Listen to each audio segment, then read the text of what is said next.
প্ৰথমটো এক্সাৰসাইজ হৈছে আমি আমাৰ ফ্লেক্সিবিলিটি ইম্প্ৰুভ কৰিবলৈ কি কৰিব লাগে তাৰ বাবে আপোনালোকে এনেধৰণে চকী এখনত বহি ল'ব আৰু এখন হাত সো হাতখন ধৰি লওক আপোনালোকে তলত ভৰাই ল'ব টপিনাৰ তলত আৰু তাৰ পিছতে হাতখনৰ ওপৰতে বহি দিব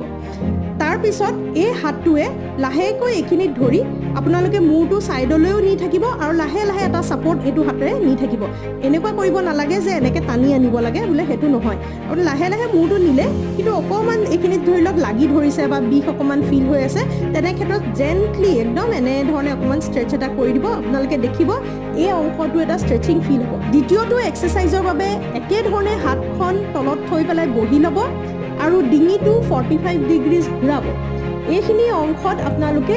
এইফালে ধৰি লাহে লাহে ডিঙিটো তললৈ নিজেও নি থাকিব আৰু হাতটোৱে জেন্টলি টানি নি থাকিব যিখিনিত বোলে আপোনালোকে ভালদৰে ষ্ট্ৰেচিং ফিল হৈছে আৰু নাযায় সেইখিনি অংশত আপোনালোকে ধৰি পুনৰ এবাৰ 10 ছেকেণ্ড